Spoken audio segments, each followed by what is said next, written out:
Hello guys, this is पलक और आज मैं आपके लिए वीडियो लेकर आई हूँ द माइल ग्रीन।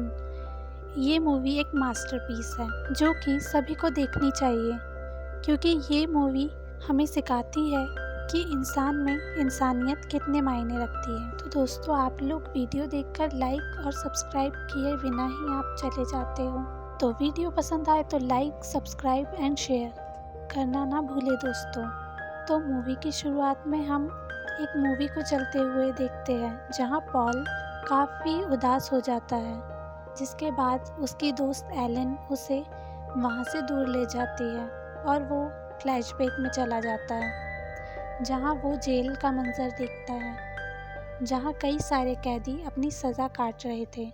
वहीं हम पॉल को भी देखते हैं जो अपने पुलिस सहकर्मियों के साथ काम कर रहा होता है और हमें पता चलता है कि पॉल को एक इन्फेक्शन बीमारी होती है। और वहीं हम उसके साथ एक और साथी को देखते हैं जिसका नाम पर्सी होता है।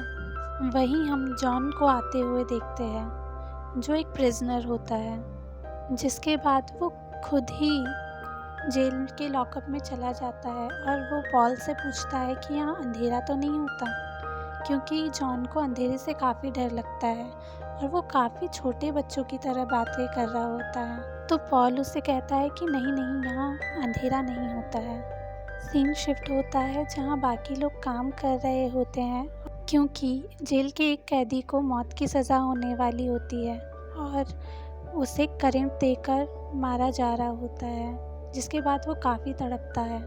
जिसके बाद में अगले सीन में हम एक चूहे को आते हुए देखते हैं जो एक जेल के कैदी के पास में आकर बैठ जाता है, जिसे पॉल और उसके साथी भी देखते हैं। और अगले सीन में हम पॉल को जेल के कमांडर से मिलते हुए देखते हैं और वो जॉन कॉफ़ी के बारे में पूछता है। वहीं हम अगले दूसरे कैदी को देखते हैं जो बहुत ही बुरा इंसान होता है। वो आते ही पॉल को मारने लगता है और हाथापाई करने लगता है, जिसके बाद पॉल को काफ़ी दर्द होता है। दर्द के मारे वो ज़मीन पर गिर जाता है और बेहोश हो जाता है, जिसके बाद उसे जॉन कॉफ़ी बुलाता है।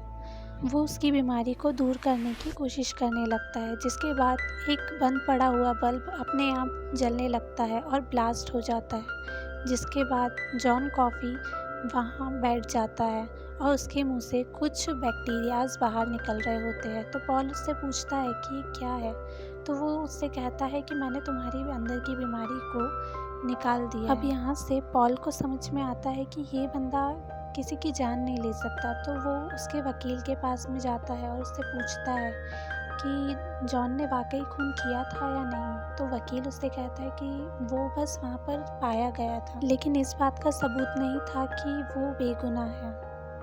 अगले सीन में हम मिस्टर जंगल को देखते हैं जो उसी प्रिजनर के साथ खेल रहा होता है। तो वही प्रिजनर पॉल से पूछता है कि उसके मरने के बाद मिस्टर जंगल का क्या होगा।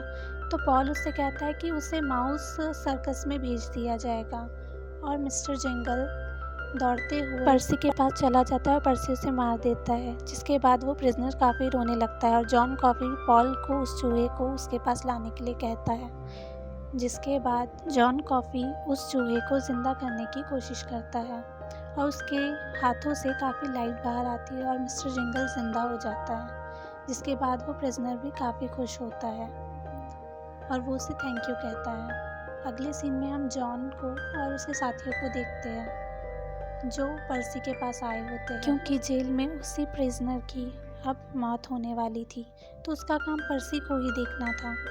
समय होते ही उस प्रिजनर को मौत की सज़ा सुनाई जाती है और उसे शॉक दिए जाते हैं, पर वो काफ़ी तड़प कर मरता है क्योंकि पर्सी ने उस पर गीला स्पॉन्ज नहीं रखा होता है। उसके बाद हम जॉन कॉफ़ी को भी देखते हैं जो काफ़ी दुखी होता है और काफ़ी रो रहा होता है उस प्रिजनर की मौत पर। वहीं हम अगले सीन में कमांडर की बीवी को देखते हैं जो काफ़ी बीमार होती है और जॉन कॉफ़ी उसकी बीमारी को अपने में सोख रहा होता है, जिसके बाद कमांडर की बीवी ठीक हो जाती है और उसे एक लॉकेट गिफ्ट करती हैं और जॉन कॉफ़ी को वहीं जेल में लाया जाता है जहाँ पर्सी आ जाता है। जॉन कॉफ़ी कमांडर की बीवी की बीमारी पर्सी में डाल देता है, जिसके बाद वो जेल के उसी कैदी को मार देता है जो खून के इल्ज़ाम में आया होता है, और पॉल उसे रोकने जाता है, तब तक वो मार देता है। और पॉल जॉन कॉफ़ी से पूछता है कि उसने ऐसा क्यों किया, तो वो बताता है कि उसी आदमी ने उन 3 लड़कियों को मारा है जिनके खून के इल्ज़ाम में जॉन कॉफ़ी को लाया गया था। जिसके बाद पॉल काफ़ी डर जाता है और जॉन कॉफ़ी भी काफ़ी रो रहा होता है। जिसके बाद पॉल जॉन कॉफ़ी को कहता है कि मैं तुम्हें यहाँ से बाहर निकाल सकता हूँ, लेकिन जॉन कॉफ़ी यहाँ से जाने से मना कर देता है क्योंकि वो खुद ही अब इस दुनिया में जीना नहीं चाहता। पर पॉल उससे कहता है कि मैं क्या कहूँगा भगवान से कि मैंने उसके इतने अच्छे इंसान को मरने दिया। जिसके बाद जॉन कॉफ़ी पॉल को कहता है कि मुझे एक फ़िल्म देखनी है, तो पॉल उसे फ़िल्म दिखाता है और ये फ़िल्म जॉन कॉफ़ी एक बच्चे की तरह देख रहा होता है। उसके मुंह पर एक हल्की सी मुस्कान होती है। जिसके बाद जॉन कॉफ़ी की सज़ा का दिन आता है जहाँ पर सभी लोग काफ़ी दुखी होते हैं, और जॉन कॉफ़ी कहता है कि मेरे चेहरे पर काला कपड़ा ना डाला जाए क्योंकि उससे अंधेरे से डर लगता है, और जॉन कॉफ़ी की मौत हो जाती है। यही बात पॉल एलन को बता रहा होता है कि फ़िल्म की शुरुआत वाली फ़िल्म वही फ़िल्म थी जो जॉन कॉफ़ी ने आखिरी बार देखी थी।